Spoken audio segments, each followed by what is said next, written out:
Divino Mestre Jesus, nós agradecemos pela oportunidade de retomarmos nosso estudo de Gênesis. Pedimos o teu amparo, tua inspiração, teu auxílio.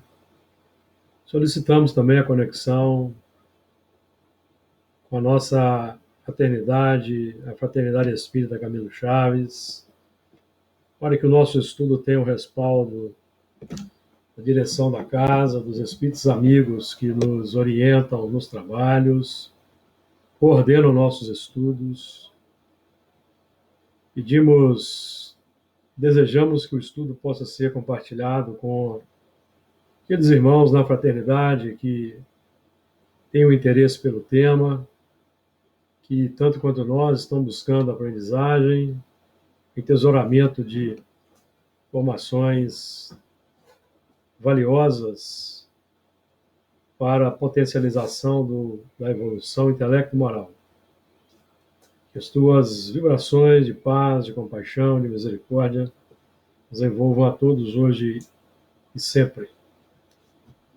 Retomando então nosso estudo de Gênesis, após um certo intervalo, capítulo 9, a partir do versículo 14, vamos fazer a leitura dos versículos.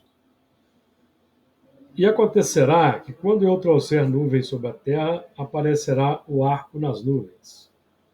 Então me lembrarei do meu concerto, que está entre mim e vós, e ainda toda alma vivente de toda a carne, e as águas não se tornarão mais em dilúvio para destruir toda a carne. E estará o arco nas nuvens, e eu o verei para me lembrar do concerto eterno entre Deus e toda a alma vivente de toda a carne que está sobre a terra. E disse Deus a Noé: este é o sinal do concerto que tenho estabelecido entre mim e toda a carne que está sobre a terra. E os filhos de Noé, que da arca saíram, foram Sem, e Cão e Jafé. E Cão é o pai de Canaã. Estes três foram os filhos de Noé, e destes se povoou toda a terra. Nós, no último estudo, analisamos os versículos 13 e 12 e 13.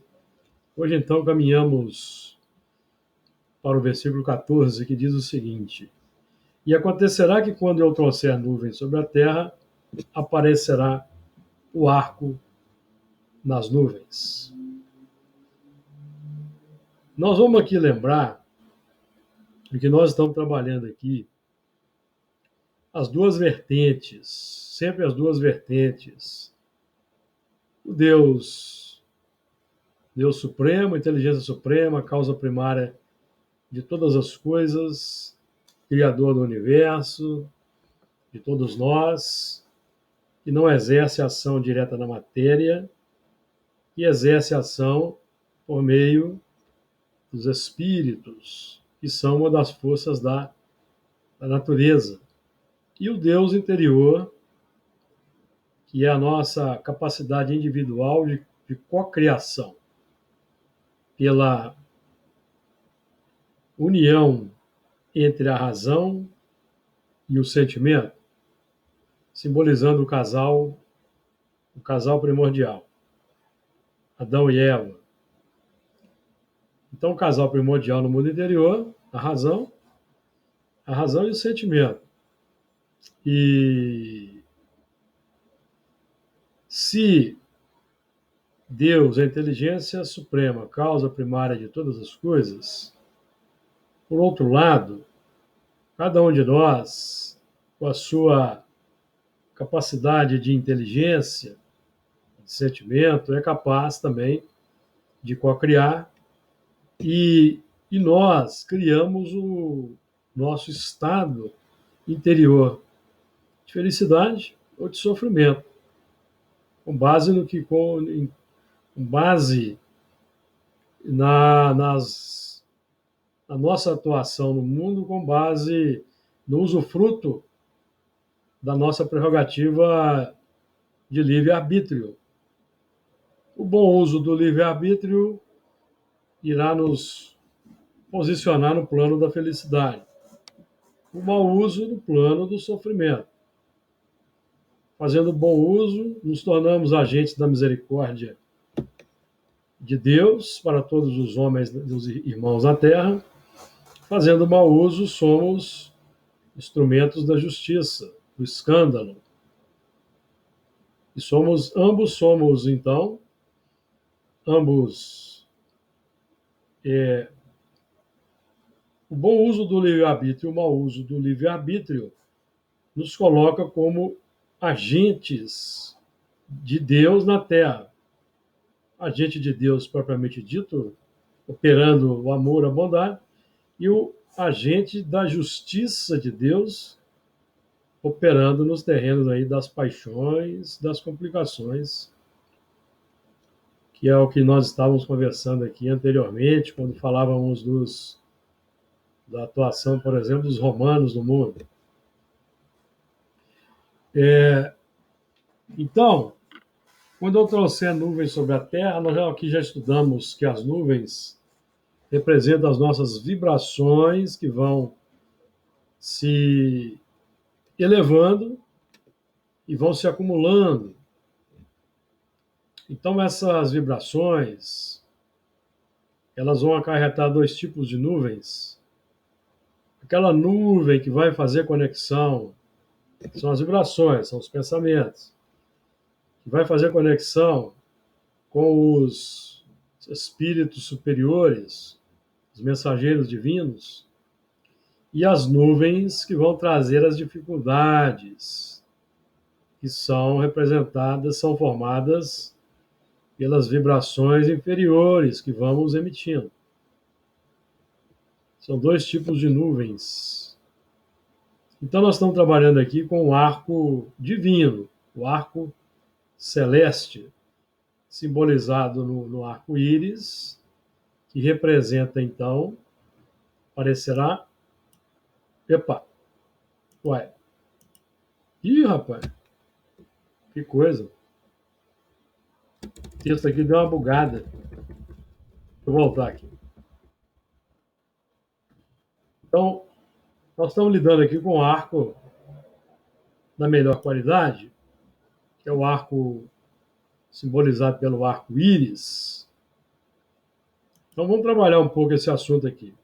Então, eu recolhi do Honório o seguinte: quando eu decidir abrir a consciência para a vivência das leis nos planos do amor, pois as nuvens se formem pela evaporação da água. São nossas aspirações e anseios em renovação do mar da experiência pela reencarnação. Então, a água simbolizada, que simboliza a reencarnação, a água simboliza os sentimentos. Então, as vibrações são qualificadas pelos sentimentos, pelas emoções, pelos desejos, e tanto as nuvens superiores, virtudes, e as nuvens inferiores, as paixões, sentimentos torpes.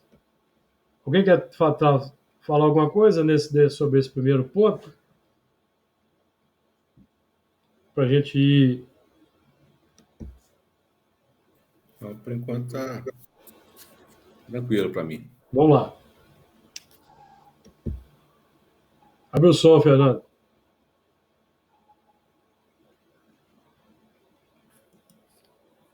que eu quero observar é que é interessante que em tudo prevalece o nosso livre-arbítrio, né? Sempre. As nuvens que nós emitimos depende de cada um de nós. E interessante também a responsabilidade, né?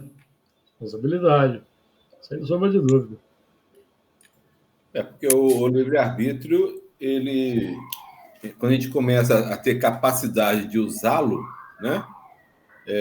Aí a gente se candidata a sermos responsáveis pelas consequências dele, né? Sem dúvida. Isso mesmo. Eu costumo dizer, diga-me quem tu és, que eu direi com quem andas. Quer dizer, as minhas atitudes vão determinar que também são nuvens, né? Com quais testemunhas que eu estou vivendo? Exatamente. Quer dizer que no bem eu tenho aquela nuvem de testemunho para me ajudar, e no mal da mesma forma. Mas tudo isso é necessário que a gente tenha noção de responsabilidade, né?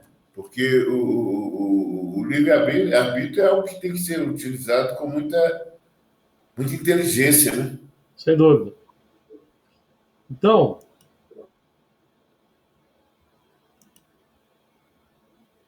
Então, aparecerá o arco nas nuvens. Então, quando nós vemos o arco-íris, que se forma por causa das gotículas de água que estão na atmosfera em função das nuvens, nós sabemos que tem uma luz acima. Embora não vendo, a luz está acima das nuvens. O sol está encoberto. Então, o arco simboliza ali a luz presente. Então, o símbolo aqui é dos mais extraordinários para nós, porque nós vamos nos lembrar, por exemplo, de Gênesis, no capítulo 1, versículo 3, e disse Deus, haja luz, e houve luz. Então, o interessante é que as nossas aspirações, as aspirações que nós vamos mantendo, elas vão formar essas nuvens e vão atrair a luz necessária para, de acordo com a natureza da nuvem, a natureza da aspiração. Então, nós vamos recebendo a luz,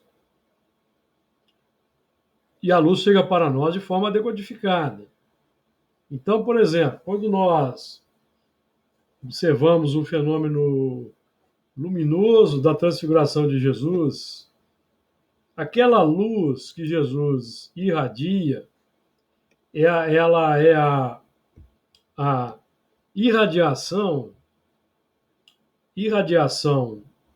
natural decorrente da vivência dos mandamentos, da aplicação correta das leis divinas.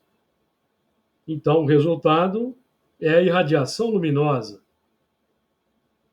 Então, a luz, aqui é o primeiro mandamento do livro de Gênesis. E disse Deus, haja luz. Então, para que essa luz, e houve luz, haja luz é o mandamento, e houve luz, aplicação do mandamento. São ciclos extraordinários de evolução, longos ciclos de evolução. Primeiro, para assimilar a luz, porque a luz, ela nos chega pelos reveladores, chega-nos pelos profetas, por aqueles que falam em nome de Deus. Então, temos aí na tradição judaico-cristã os extraordinários 10 mandamentos, que aprendemos com o Espiritismo, que correspondem a 10 leis morais, que, por sua vez, as leis morais correspondem aos nossos instintos, aos instintos que nós desenvolvemos no decurso da evolução desde o princípio inteligente. Então, nós estamos trabalhando aqui com aquela luz que vai projetar entendimento sobre o significado profundo dos mandamentos, que definem o entendimento dos nossos instintos, são forças, instrumentos da evolução, que nas faixas em que estamos vivendo hoje, o objetivo é transformar em virtudes. Transformar em virtudes. Então, vamos encontrar Moisés e os 10 mandamentos, representando a decomposição da luz, ou a decodificação da luz, de forma que possamos entender o processo. Ora, aquela luz que nós vemos em Jesus, ela é o coroamento da obediência, da vivência dos mandamentos que nos chegam pelos reveladores. Não matar, não roubar, representam o amor ao próximo. Certo? Então, depois nós vamos encontrar Jesus, que veio nos instruir, nos ensinar a transcender os 10 mandamentos, nos entregando as propostas virtuosas que vão formando o amor na intimidade.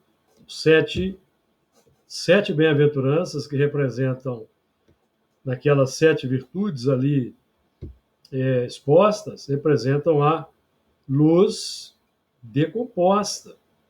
A luz divina que se decompõe em 7 cores. Representam 7 estágios, 7 estados de espírito, cuja vivência vão formar a luz. Está claro?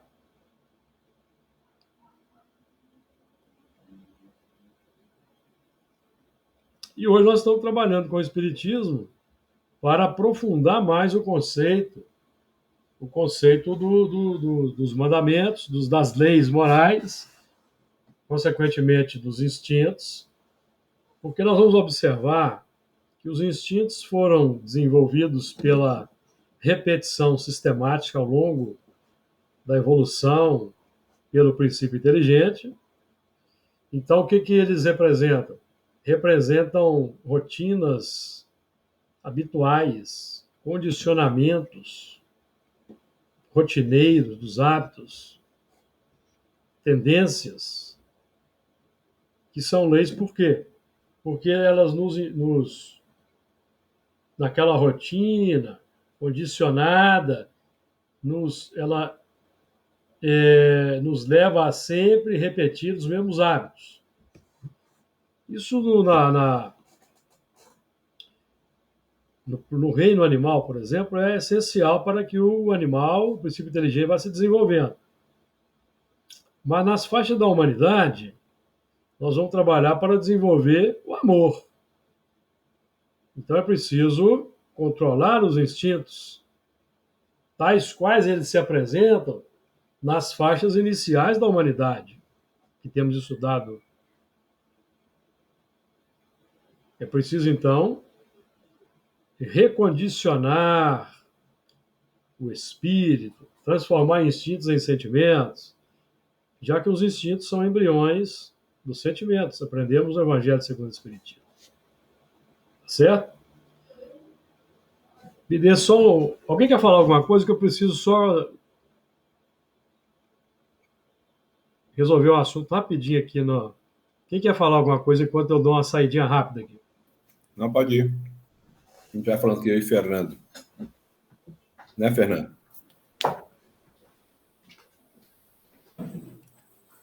Depois o Júlio tem que explicar melhor essa formação de nuvem e do arco-íris, porque você vai ter o arco-íris quando tem água, né? Tem que ter chuva. Sim, pode ir falando aí. Eu estou tentando entender o que você trouxe, ainda não ficou muito claro. Não, porque você vai ter a precipitação. Vamos colocar a precipitação como sendo a chegada para nós da misericórdia. A misericórdia chega para nós de que forma? Pelos ensinamentos. Pela presença dos profetas, dos reveladores, dos que fazem o bem, dos que amam, que nos acolhem, que nos auxiliam, nos aplicam o passe, que nos consolam, certo? E trazem um ensinamento. Esse ensinamento que chega representa a chuva, porque a aspiração ela se eleva simbolicamente formando uma nuvem, que é o pedido. Nós estamos pedindo alguma coisa para os planos superiores. A chuva é a resposta. Já estudamos isso anteriormente. A chuva é a resposta. Certo? Nós estamos trabalhando com símbolos para que entendemos o significado oculto do livro de Gênesis, porque o livro de Gênesis é assunto de iniciado. Moisés e os seus iniciados, os hebreus. Nós não vamos entrar aqui no mérito, se foi ou se não foi Moisés quem escreveu, se foi o Esdras. Não importa para nós. Nós estamos aqui trabalhando o assunto, que é papo de iniciado. E Moisés era o iniciado. Iniciado no conhecimento dos egípcios. Está lá em Atos 7:22. Então, a chuva que vai chegar vai ser em decorrência das nuvens que vão se formando. No mundo de expiações e provas, evidentemente, que as aspirações do grosso da humanidade são aspirações materialistas. São aspirações egoísticas. Então, a chuva que caracteriza o mundo de expiações e provas é a chuva da justiça, chuva do escândalo, da dor, do sofrimento. No mundo de regeneração, as nuvens já são diferentes. São nuvens de aspirações nobres, então a chuva vai ser diferenciada. Deu uma ideia aí, Luiz? Então, como nós estamos falando de precipitação de água, de chuva, de água, e a água simboliza a reencarnação, o corpo físico é formado por 70% de água, nós podemos trabalhar aí perfeitamente com o mergulho, a descida pela reencarnação dos espíritos nobres que vêm nos ajudar na Terra. Os falanges de Jesus, do amor, da bondade, que reencarnam. Ainda no mundo como o nosso, ainda em pequeno número, por isso que a Terra ainda é um mundo de expiações e provas, predomina o mal. Então, à medida que vai se acentuando o número de reencarnações de espíritos melhores, lentamente, pela desencarnação dos complicados, chegada dos melhores, lentamente o mundo vai se transformando. Então, estamos falando aqui também de retirada do véu. Retirada do véu, por exemplo, nós temos trabalhado no nosso campo mediúnico com a retirada dos véus do passado, com muita pujança nos nossos trabalhos. Então, isso vai demonstrando para nós que, se isso está acontecendo conosco, isso representa a misericórdia que se faz presente para que nós possamos ir entendendo o passado, mas também significa que nós estamos, pelo menos no nosso grupo, avançando nos planos da regeneração, merecendo do plano superior a abertura, a retirada dos véus ou dos selos, se quisermos aqui trabalhar com a simbologia do Apocalipse. O que vai ser o geral no grande futuro da humanidade. Não no curto prazo, talvez nem no médio, prazo, mas no grande futuro. Então, nós estamos recebendo investimentos nós temos trabalhado com um conceito que eu ouvi do Honório Abreu, que a espiritualidade investe em quem investe. Quem investe no estudo, quem investe no trabalho, quem se dedica ao trabalho, busca manter aquela assiduidade, a pontualidade, a entrega. Então, vai investindo, a espiritualidade vai confiando cada vez mais na fidelidade dos elementos. Então, as instruções vão chegando. Então, vamos nos preparando, estudando. Nós temos que estar preparados para a chegada da resposta. Estudando, nós estamos lançando nuvens de aspiração. Então, a resposta virá. Porque todo esse movimento,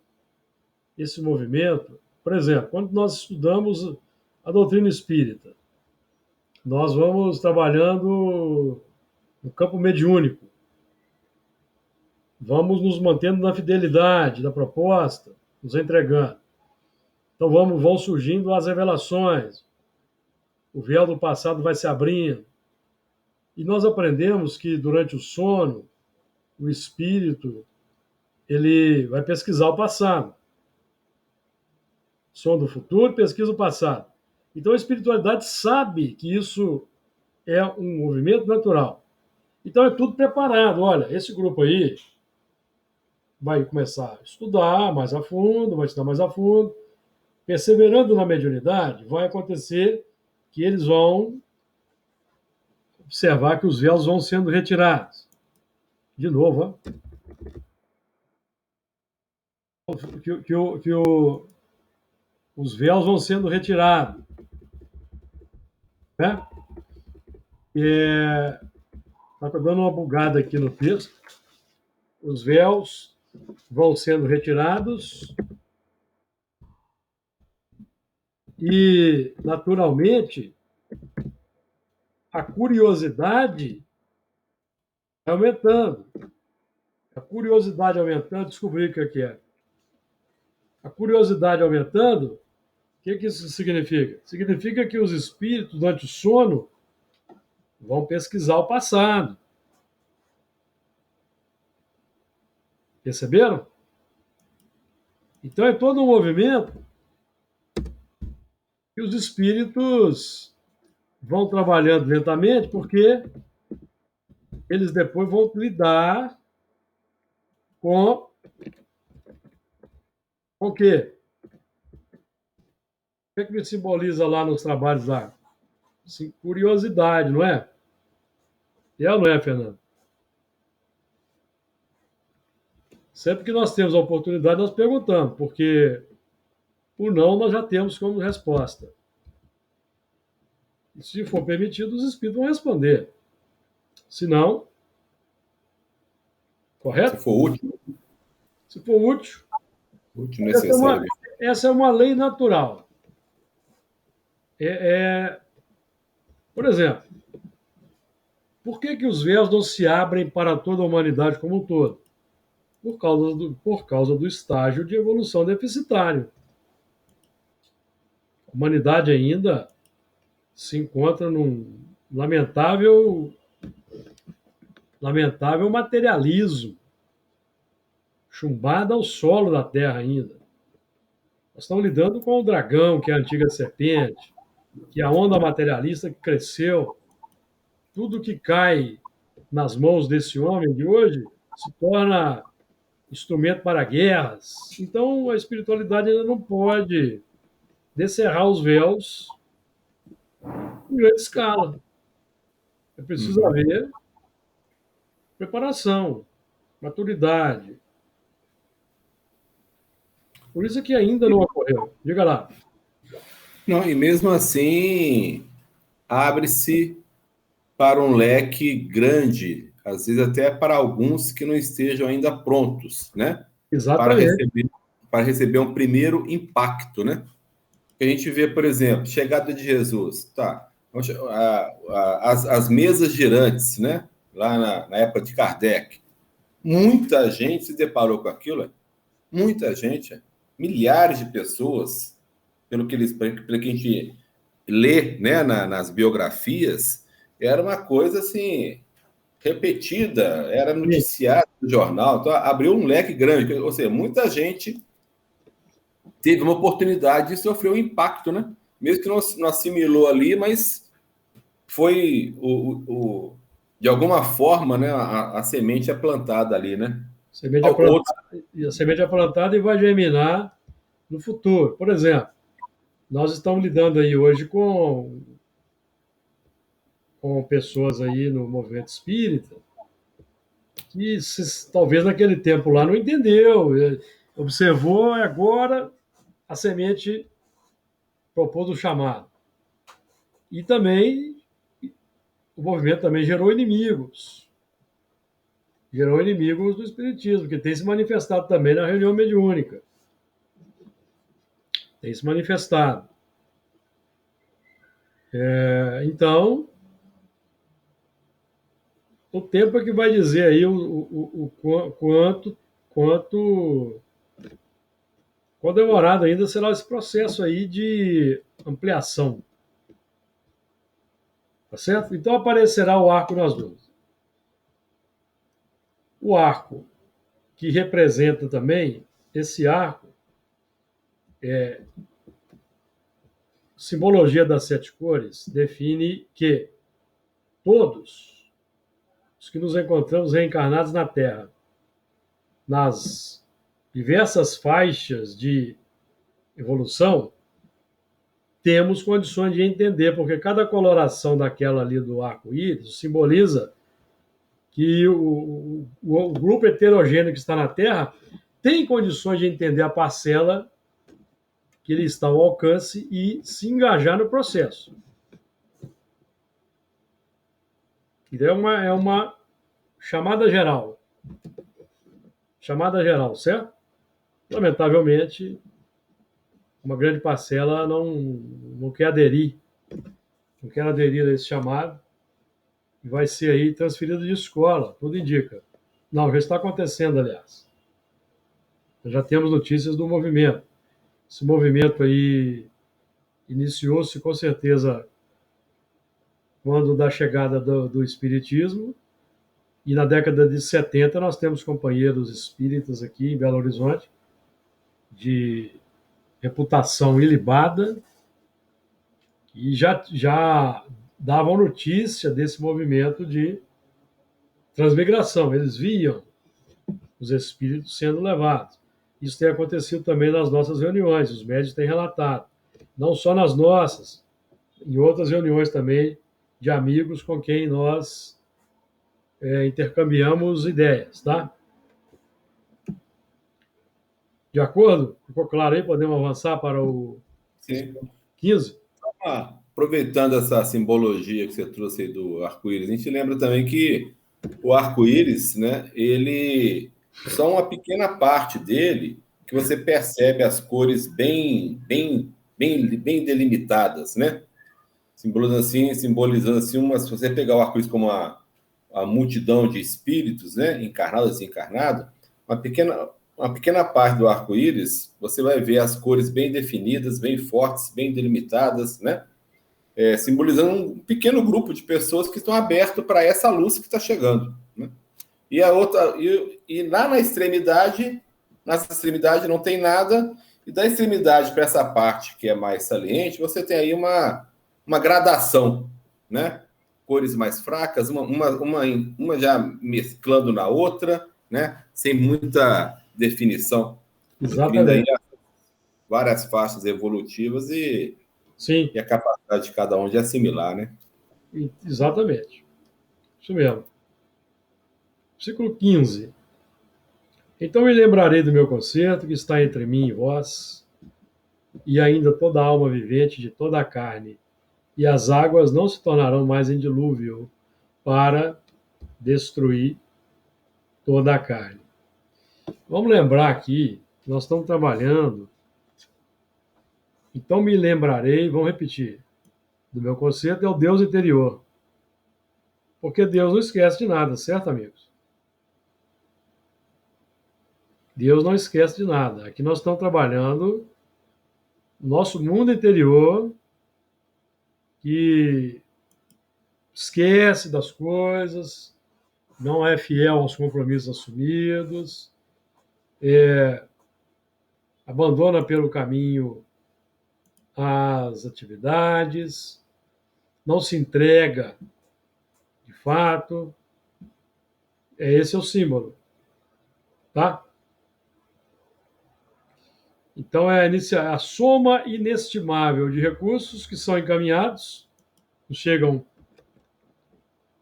de lá para cá, já falamos disso, haja luz, mandamento, Moisés, decodificando para nós o que temos que fazer para domar as inclinações más, que são representam o mau uso que fizemos dos instintos, que são colocados no coração do homem para a realização de grandes coisas, não são substancialmente maus. Os instintos são distorcidos, são corrompidos, então nós geramos o mal interior. O mau uso dos instintos se torna um instrumento de escândalo para o próximo. De acordo? Então, o nosso trabalho hoje é de retificar as más tendências. Porque nós somos desses aí que distorcemos, corrompemos. Os instintos, fizemos mau uso. Transformamos o instinto de conservação, que é a lei de conservação, em egoísmo, por exemplo.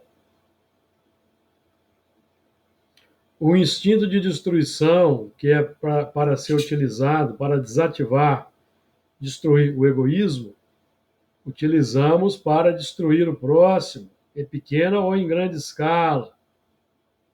Então, tudo isso representa distorção. Distorção do conceito. Distorção do conceito.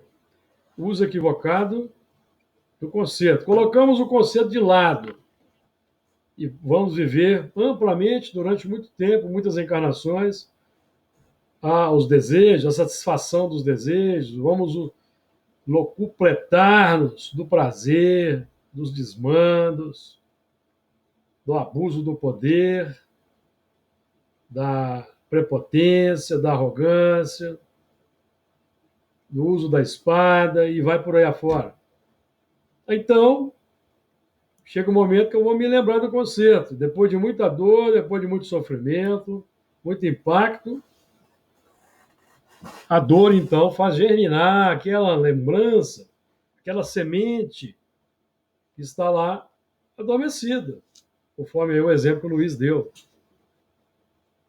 Então, muitos daquele tempo lá, do século XIX, observaram o fenômeno. Isso daí é bobagem, isso é enganação, isso são os embusteiros tentando enganar, vou cuidar da minha vida.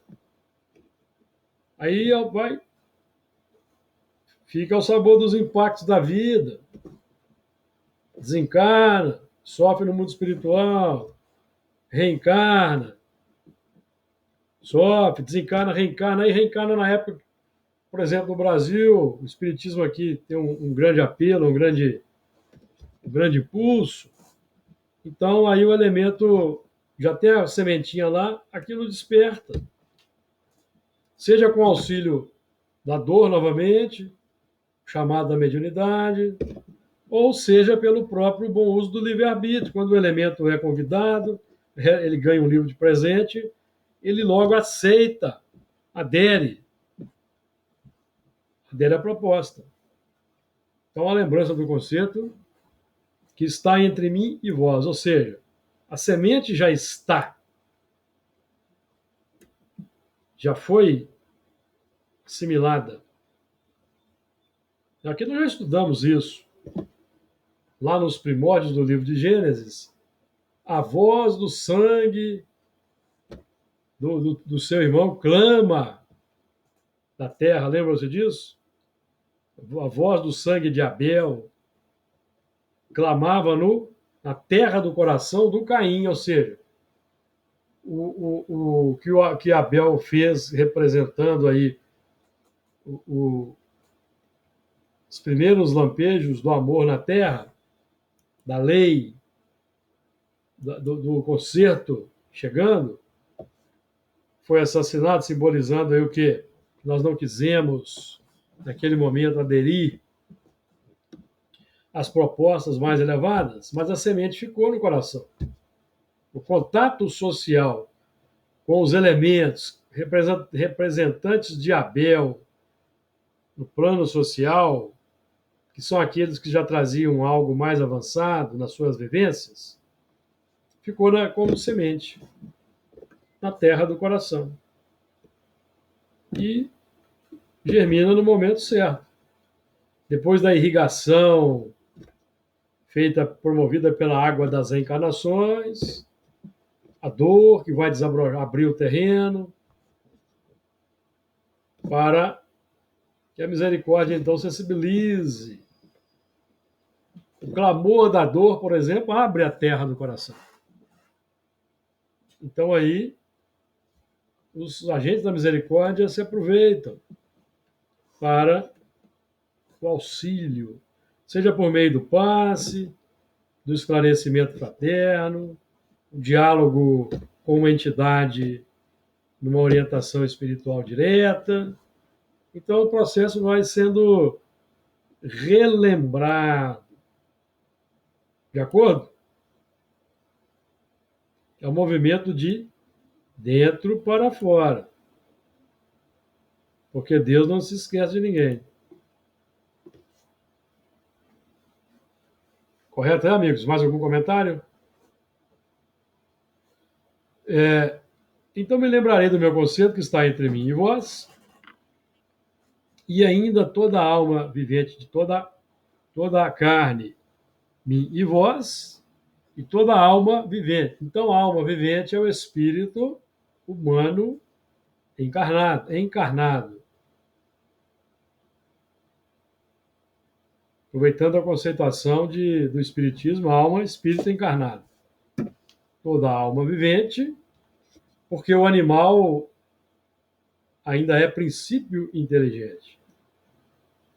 A alma não está... Tem a alma, evidentemente, tem a individualidade, mas quando nós trabalhamos aqui com o conceito de alma segundo o espiritismo, é o espírito, com E maiúsculo, encarnado, e não princípio inteligente, tá?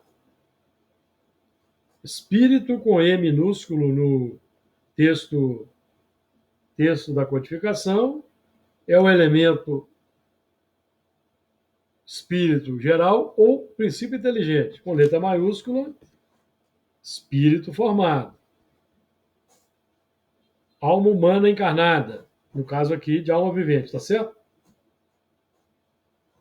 O espírito com E maiúsculo, dotado de razão, sentimento, livre-arbítrio. Então, definido que, segundo o que recolhido o Honório, a Terra, no mínimo, vai alcançar a regeneração. No mínimo. E as águas não se tornarão mais em dilúvio para destruir toda a carne. Significa, amigos, que não mais haverá mundo, o mundo não mais será mundo de expiações e provas. Terá superado essa etapa. Será o mundo de regeneração. No mundo de regeneração vai acontecer esse fenômeno aqui, ó. É Mateus 19, 27. Mateus 19, 27. Vamos lá. 19, 28. E Jesus disse-lhe: em verdade vos digo que vós, que me seguistes, quando na regeneração o Filho do Homem se assentar no trono da sua glória, também vos assentareis sobre 12 tronos para julgar as 12 tribos de Israel. Ou seja, o Filho do Homem, na regeneração, o Filho do Homem vai se assentar no trono da sua glória. Qual que é? Coração do homem. Aquele mundo, aquele momento onde não mais haverá paixões desordenadas, em todas as frontes será lida a palavra amor, e os apóstolos aqui, pelo que tudo indica, irão dirigir os destinos da humanidade, pelo que nós aqui vamos entendendo. E mais de perto. Quem sabe nós vamos aí, quem sabe não. Provavelmente nós vamos começar a ter a reencarnação, na regeneração, dos espíritos mais avançados. Porque se eles reencarnam no mundo como o nosso hoje, eles vão tomar pancada dos próprios religiosos, porque não vão ser reconhecidos. Então eles vão começar a reencarnar mais em grande escala, em número maior, na regeneração. E, vamos lembrar, a regeneração já é o mundo ditoso, então esses espíritos podem reencarnar porque eles não vão sofrer, amigos, nas mãos dos encarnados. Perceberam? Então os espíritos superiores, até angelicais, poderão reencarnar no mundo da regeneração com tranquilidade. Porque terá passado o momento daquela humanidade áspera. É isso aí o significado. Então aí nós vamos iniciar um ciclo em que esse estado de felicidade inicial vai se engrandecendo cada vez mais. A culminância é o mundo superior, o mundo angelical lá no grande futuro.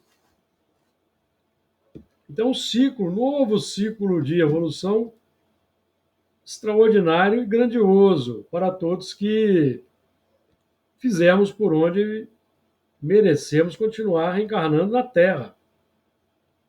Então, os espíritos nos chamam a atenção, a espiritualidade tem chamado a nossa atenção, chamado-nos para esse movimento desde os tempos de Moisés, para instaurarmos na Terra um mundo feliz, a regeneração, em cujo limiar nós nos encontramos hoje, com os tristes, mas necessários dispositivos de transmigração, porque a Terra precisa fazer a seleção dos valores, seleção dos espíritos, e encaminhar para escolas planetárias condizentes àqueles que não estão adaptados para a regeneração.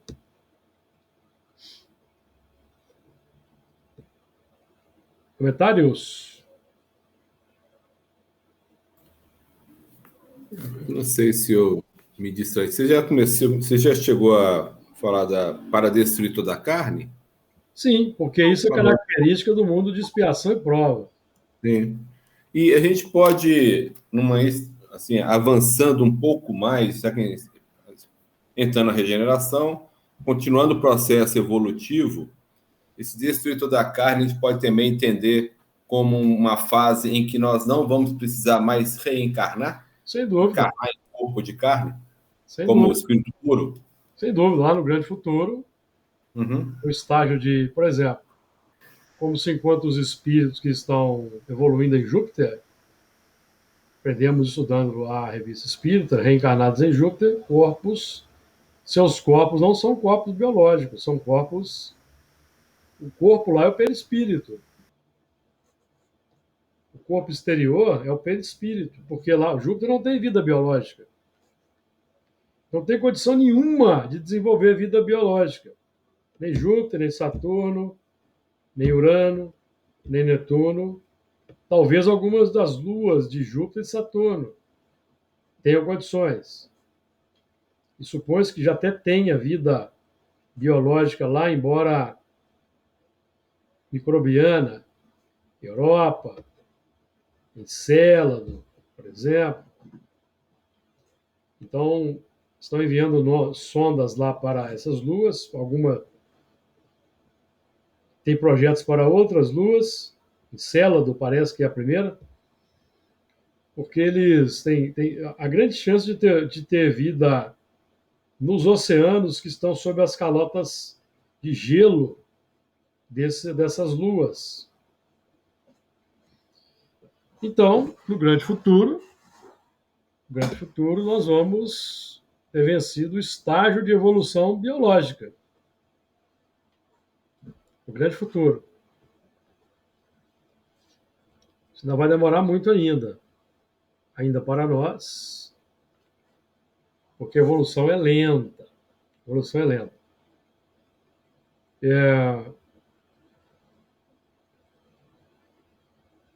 Vamos lá. Podemos passar para o 16? E estará o arco nas nuvens, e eu o verei para me lembrar do concerto eterno entre Deus e toda a alma vivente, de toda a carne que está sobre a terra. Essa destruição de toda a carne aqui, só para finalizar, é a destruição das paixões. A vitória sobre as paixões. Porque a carne, nós aqui na carne, manifestamos uma busca pelos desejos que nós trazemos na intimidade.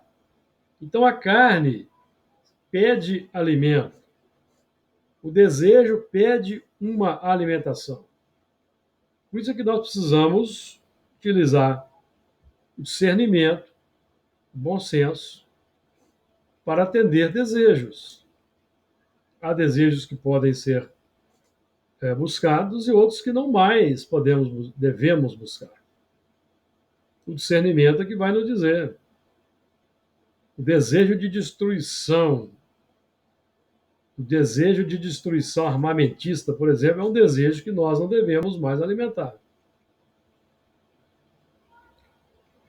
No mundo de regeneração, nós não veremos esses tristes espetáculos destruidores. Tampouco fabricação de armas. Os canhões serão convertidos em arados, segundo o belo texto de Emmanuel no livro Pão Nosso, capítulo 44, no futuro. Num outro texto de Emmanuel afirma que a civilização armada deve desaparecer. Então, nós estamos trabalhando aqui com uma destruição demorada, uma transformação de mundo de expiação e prova em mundo de regeneração, demorada ainda. Demorada. E estará o arco nas nuvens. Então, temos trabalhado demais aqui as nuvens, já falamos, não vamos repetir esse assunto mais não, tá? Aqui, ó, o texto, vocês vão notar que o texto trata do que nós já tratamos, tá certo? Só aqui, lembrando o seguinte, mesmo as nuvens mais complexas que nós vamos formando com as vibrações mais complexas, elas trazem o remédio para nós. Lembram-se do conceito de que o mal é o seu próprio remédio? Então, as nuvens superiores, as nuvens de vibrações elevadas, vão carregar para nós os valores da misericórdia que já trabalhamos aí. Ensinamentos para nos orientar, fazer com que... Qual o objetivo desses ensinamentos que chegam? Acelerar o nosso progresso intelecto e moral. Acelerar. Por meio do contato social que os reveladores proporcionam conosco, vão transferindo para nós pelo exemplo, pelas palavras, atitudes e ações, ou pela palavra escrita, pela palavra falada, pelo todo o conjunto de atitudes e ações, transferindo para nós um conjunto indutor de um estágio mais feliz. nós podemos adotar ou não. Quando chegam esses valores, é porque nós já temos condições de adotar, para acelerar o processo. Não adotando, as nuvens da complicação que nós vamos continuando a nutrir vão carregar a chuva das dificuldades, a chuva dos impactos que caracterizam largamente o mundo de expiação e prova. Então, a dor vai fazendo o trabalho de amolecer aquela terra do coração endurecida. E a lágrima irriga. Não sei se vocês estão entendendo aí o simbolismo conjugado. No final das contas, o objetivo é o mesmo, mas o processo é mais demorado e mais doloroso. Então, a revelação é para nós adiantarmos a marcha. Certo?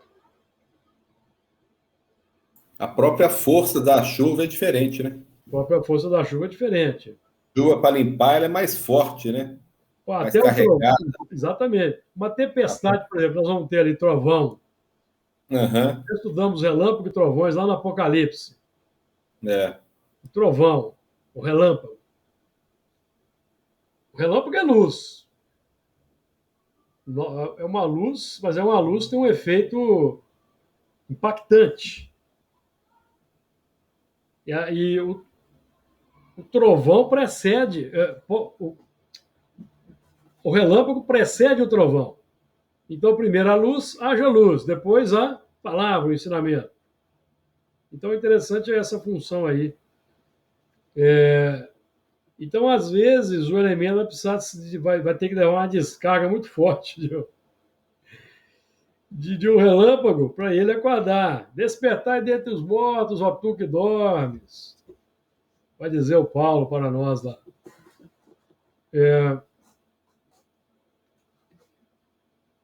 E eu o verei, então, ó. E eu o verei, porque o arco está lá. Nós vamos nos lembrar, nós já falamos aqui da lembrança. O arco está lá na nuvem. Às vezes eu não quero ver. É o chamado, é o convite. Não, isso agora não é, eu não quero isso agora não. Eu preciso cuidar de outros interesses, vai tocando. O arco continua lá, permeando as nuvens. E eu verei, em determinado momento a consciência vai despertar, e eu verei, segundo o direcionamento da ótica na pauta do interesse pessoal, certo? Porque nós temos também, vamos lembrar do nosso arco projetor e receptor. Nós temos o arco. O arco, o símbolo do arco-íris na nuvem, simboliza o arco projetor dos valores superiores que está presente no coração dos que nos orientam. Então ele vem da ponta da misericórdia, certo? Agora, cada um de nós tem o seu arco individual projetor, formado pela razão e pelo sentimento. É a projeção do pensamento, a projeção da intenção. É o arco projetor e receptor. Estão falando de quê? Sintonia e afinidade. Sintonia, eu projeto a ideia, sintoniza com alguém, a afinidade vai fazer a recepção. O arco projetor. Então, o arco projetor é natural. Pensando, sentindo, estamos nos projetando alguma coisa, alguma ideia, alguma qualidade, que, em última análise, é uma busca projetada. É uma busca projetada, amigos. Então, nós temos aí nós vamos lembrar de Emmanuel, que traz o conceito de oração natural e oração articulada. Então, é a vibração natural e o pedido articulado. Pensamentos que nós irradiamos é um pedido articulado de alguma coisa, segundo aquela natureza dos pensamentos que se irradiam, que vão atrair uma determinada ideia. É um arco de alguém que está. Perceberam? Nós estamos lidando aqui com uma lei natural. Ficou clara a ideia?